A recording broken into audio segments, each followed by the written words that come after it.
Sainte Thérèse d'Avila, Notre Père, 6e demande pour le samedi. Ne nous laissez pas succomber à la tentation. Comme nos ennemis sont si forts et si opiniâtres qu'ils nous pressent et nous persécutent toujours,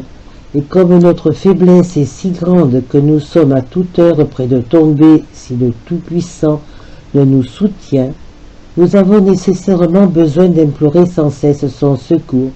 afin qu'il ne permette pas que nous soyons vaincus par les tentations présentes, ou que nous retombions dans nos offenses passées. Nous lui demandons non qu'il ne nous permette pas que nous ne soyons point tentés, mais que l'étant, nous ne soyons pas vaincus, parce que c'est dans la tentation que se rencontre sa gloire et notre couronne, lorsque notre volonté les surmonte par son assistance. C'est pourquoi il nous ordonne de nous adresser à lui, en lui disant « Ne permettez pas que nous succombions à la tentation, afin de nous apprendre par ses paroles que c'est par sa permission qu'elle arrive, que c'est par notre faiblesse que nous y succombons, et que c'est par notre seul secours que nous en demeurons victorieux. Considérons ici qu'il n'est que trop véritable que nous sommes tous faibles, malades et pleins d'ulcères, tant parce que nous avons hérité tous ces maux de ceux qui nous ont donné la vie,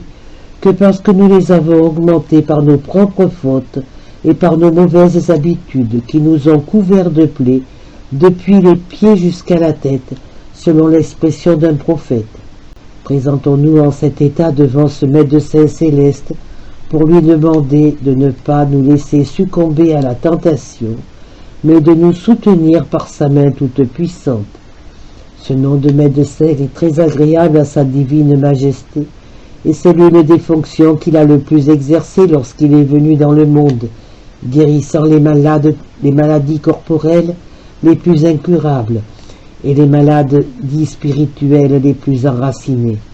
Lui-même aussi s'est donné ce nom quand il a dit « Ce ne sont pas les saints, mais les malades qui ont besoin de médecins ». Et il a bien fait voir qu'il a agi comme médecin envers les hommes, lorsqu'il s'est comparé au Samaritain qui appliquait de l'huile et du vin sur les plaies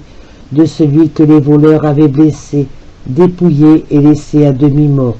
Les qualités de médecin et de rédempteur sont en sa divine majesté une même chose, mais avec cette différence que la qualité de rédempteur, comme dit saint Paul, consiste à nous délivrer de tous nos péchés passés, et celle de médecin consiste à guérir nos plaies et nos maladies présentes, et à nous préserver des péchés où notre faiblesse pourrait nous faire tomber à l'avenir. Considérons quelle est la manière d'agir des médecins de la terre. Ils ne vont voir que ceux qui les envoient chercher, et ce ne sont pas les plus malades qu'ils visitent le plus souvent, mais ceux qui les paient le mieux. Ils représentent la maladie plus grande qu'elle n'est, et l'entretiennent même quelquefois afin de gagner davantage. Ils traitent les pauvres sur le rapport d'autrui, les riches en personne, et ils ne font ni pour les uns ni pour les autres les remèdes qu'ils ordonnent, mais il faut les avoir ailleurs, et souvent fort chèrement, quoique la guérison soit très incertaine. Ô céleste médecin, vous ne ressemblez que de nom à ces médecins de la terre.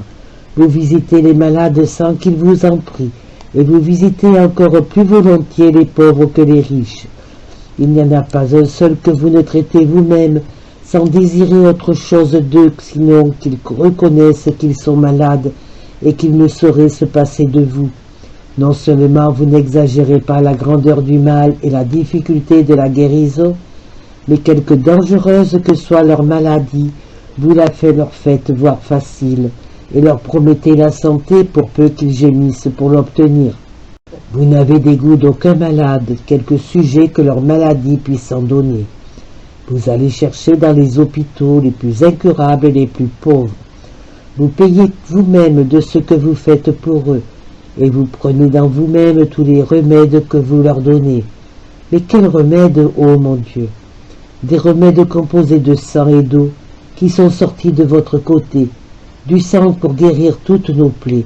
de l'eau pour laver toutes nos souillures, sans qu'il ne nous reste aucun ressentiment de toutes nos maladies, ni aucune marque de toutes nos tâches, il y avait dans le paradis terrestre une source si abondante qu'elle formait en se divisant 4 grands fleuves qui arrosaient toute la terre. Et nous voyons de la source de l'amour qui brûlait dans le cœur divin de notre Sauveur sortir par ses pieds sacrés,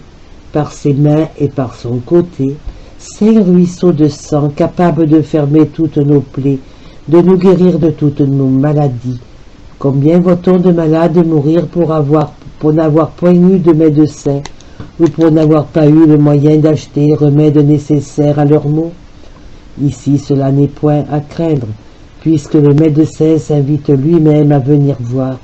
qu'il porte avec soi des remèdes pour toutes sortes de maladies, et que, quelque cher qui lui coûte, non seulement il les donne gratuitement à tous ceux qui les lui demandent, mais il prie pour qu'on les lui demande, que si ces remèdes lui ont tant coûté, lui ont été si pénibles, ça a été pour nous les rendre d'autant plus faciles, car pour ce qui est de lui, il les a achetés de son propre sang, au lieu que nous avons qu'à le considérer mort pour trouver en la vie en le regardant. Comme autrefois, en figure de ce grand mystère, Moïse ayant mis sur un bois élevé le serpent d'airain,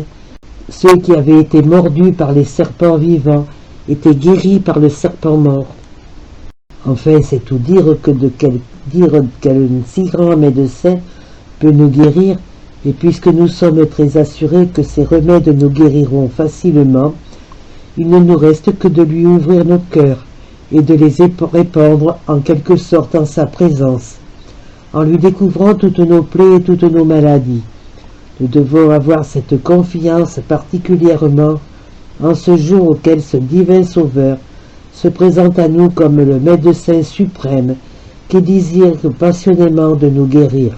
C'est ici le lieu de remarquer l'aveuglement de notre esprit, la corruption de notre volonté si remplie de la bonne opinion d'elle-même,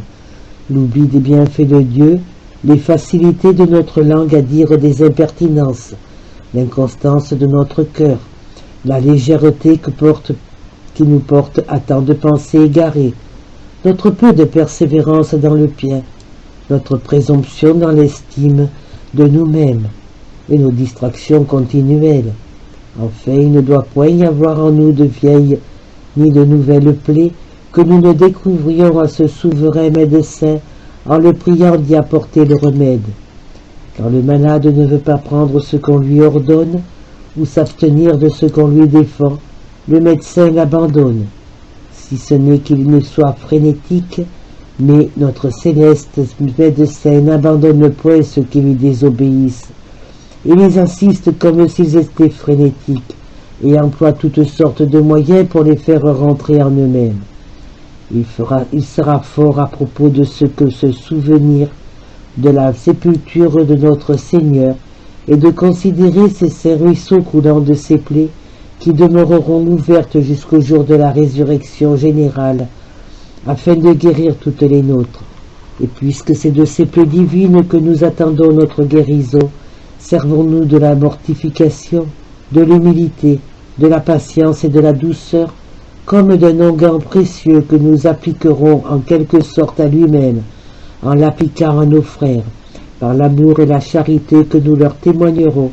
car ne l'ayant plus présent parmi nous en une forme visible, et ne pouvant le servir en sa propre personne, nous sommes assurés par sa propre parole, qu'il tiendra comme fait à lui, même tout le bien que nous aurons fait à nos frères pour l'amour de lui.